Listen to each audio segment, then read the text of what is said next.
Yang pertama itu pemetaan aset punya KAI. punya KAI. Jadi Lalu dari kenapa 3GS. IAI yang Nah, ya itu kan apa ya, kayak membuat workshop gitu loh.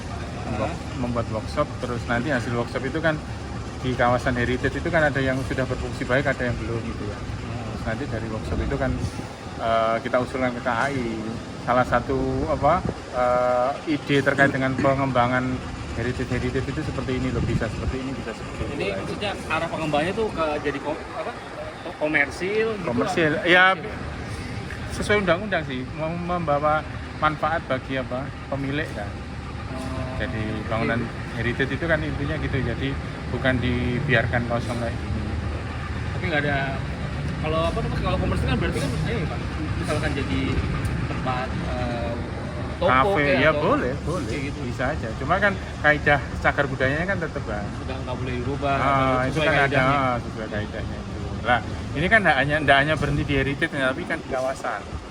Jadi kayak ini kan asetnya kan semua kan. Iya itu. semua ini. Nah itu kan coba kita teman-teman dari arsitek itu diminta untuk kira-kira dengan kondisi seperti ini pemecahanmu gimana sih?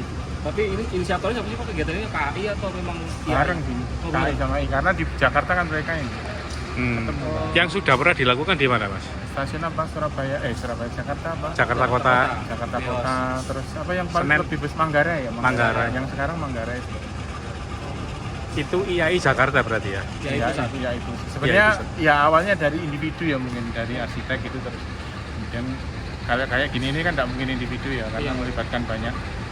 Ini kan pesertanya ada dari Jogja, dari Jakarta, ada dari Surabaya. Oh, dari beberapa kota ya? Dari beberapa perguruan. Jadi ini untuk mahasiswa bisa, untuk profesi bisa, profesional bisa ikut.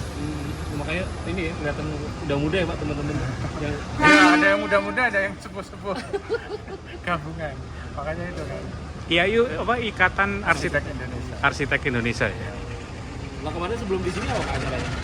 Di Jogja, di Lempuyangan. Di Lempuyangan. Ya, Terus stasiun bulan. juga. Ya memang untuk ini. Kereta api, Oh. kereta api. Jadi yang udah dilakukan kegiatan di mana Pak? Di Jakarta. Kalau yang dengan IAI di Jakarta, di Lempuyangan, di Terus Jogja. di Jakarta sudah eksekusi. Sudah. Terus yang di Jogja belum.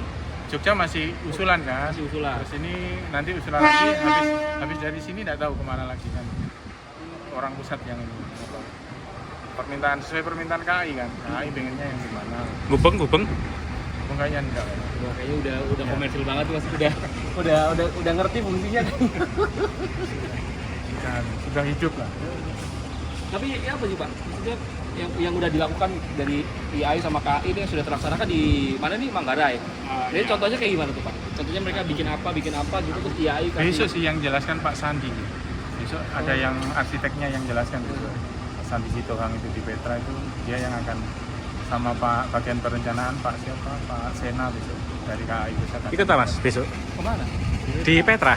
Jam berapa? Jam 12? Jam 1 ya? Jam 1 siang? Jadwalnya jam 12 tapi sampai sore. Insya Allah. Tapi ya Pak, aku lupa nanya apa.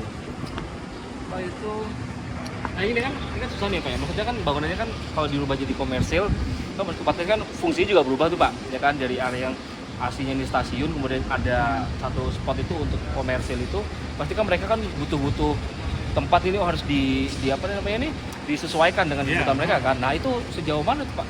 Boleh merubahnya itu kayak gimana contohnya? Sangat banyak sih contoh itu. Sebenarnya kan hal seperti itu kan sebenarnya apa ya, kayak itu kan interior misalnya. Iya. Interiornya kan sebenarnya selamat ya, tidak merubah konstruksi kan bisa aja gitu. Tapi kalau misalkan umpama ya Pak, jebol dinding berarti tidak boleh. Nggak boleh. Umpama pintu pun dirubah pun tidak boleh kalau Nggak misalkan ada boleh. pintu. Ya. Kalau menambah kayak ini kan ruangan kosong ya? Kalau menambah kayak tembok tapi yang non permanen bisa ya? Bisa. Tapi itu apa namanya? Merubah estetika dong Pak. Ya itu, umpama itu juga estetikanya jelek gitu. makanya itu kan ada sidangnya tuh Mas Nevi. Sejauh mana itu merubah. Jadi kayak perdebatannya kayak gini, orang itu wajahmu sudah tahu ya wajahnya Nevi gitu. Iya. Kalau saya pakai kacamata merubah enggak sih gitu. Terus misalnya saya pakai topi yang kayak gimana, jadi itu kan kemudian ada sidang terkait dengan ada unsur heritage. pantas dan tidak pantasnya. Sejauh mana gitu. Makanya terus kemudian ada sertifikasi arsitek cagar budaya itu yang mengerti sejauh mana gitu kan. Sebenarnya kalau dijelentrehkan sejauh mana kan sudah ada sebenarnya di undang-undang, tidak boleh mengubah, tidak boleh ini kan ada, cuma kan itu masih makro ya. Di tingkat yang sudah hitungannya sentimeter kayak interior kan bisa sangat fleksibel. Tapi Pak, sumpama ya Pak, sumpama kan nggak semua orang kan paham dengan aturan itu Pak ya. Contohnya kalau misalkan sumpama aku nih nyewa ya, aku nih paham, nggak apa-apa, buta hukumnya lah. Udah terlanjur rusak deh, udah tak rusak loh, kamu udah tak rubah itu gimana? Disuruh kembalikan lagi atau bagaimana? Kalau statusnya apa? Maksudnya statusnya Maksudnya aku nyewa tempat ya kan, tapi tempat itu bangunan cagar budaya, contohnya di stasiun gini.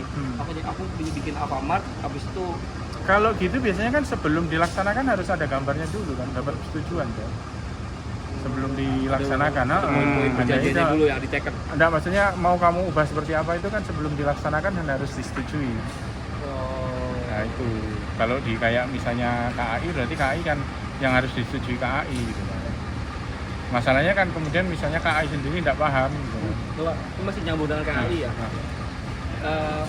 Sebenarnya bangunan cagar budaya kayak viaduk itu boleh nggak sih Pak dikasih tempel-tempel reklame itu Pak, apa reklame? Kalau secara undang-undang dia tidak melanggar karena tidak menyentuh kan. Cuman kan secara estetika dia menutup. Itu perdebatan aja. Tidak menyentuh tapi kan nempel tuh Pak. Tidak nempel dia membuat kolom sendiri itu. Dia membuat kolom sendiri itu Mas. Nggak nempel di situ. Enggak. Ini kasusnya yang kayak di viaduk Kertajaya ini. Iya, aku dulu kan protes begitu tak cek ternyata dia itu ada 50 cm dibuat kolom sendiri. Jadi dia tidak membebani bangunan cagar budaya. Tapi menutup itu kan akhirnya perdebatan kan. Itu kan bukan tidak melanggar secara undang-undang ya, karena tidak merusak. Tapi kan menutupi itu kan masih perdebatan Mas. Bila itu ya cagar budaya itu repotnya kan di situ. Ada yang kaku, ada yang kalau menutupi, kalau kita ya boleh menutupi tapi ya bentuknya itu enggak yang kayak proporsional gitu lah itu kan menjadi perdebatan. itu Tapi balik lagi ke pantas tidak pantas itu menjadi sangat itu kan apa ya? Debatable.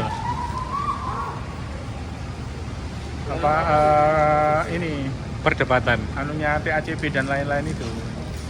Kemampuan mereka di situ sebenarnya. Dan Surabaya itu kan sangat permisif kan terkait dengan kalau terkait apa? Terkait pemasukan itu kan pemasukan. Betul. Ya itu memang ya itu kata Pak Timothy Chin kemarin ya memang sangat subjektif akhirnya kan. Di luar yang undang-undang itu ya pelaksanaannya itu. Pak, maksudnya ini kan bangunan cagar budaya nih Pak ya. Ini bangunan ini secara atapnya ke terus lantai-lantainya itu juga termasuk cagar budaya apa gimana Pak? Iya mestinya. Mestinya gitu.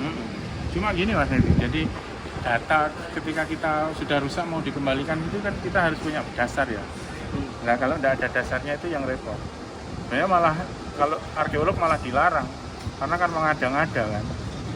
Tidak ada, misalnya bentuknya aslinya ininya segi 8 gitu kan. Ternyata jadi segi 4 gitu kan. Ya kayaknya dulu segi 4 deh gitu kan. Tapi tidak ada gambarnya. Kalau kayaknya sih ya itu kan banyak kan karena kan tidak ada gambar berdasarkan foto aja kan.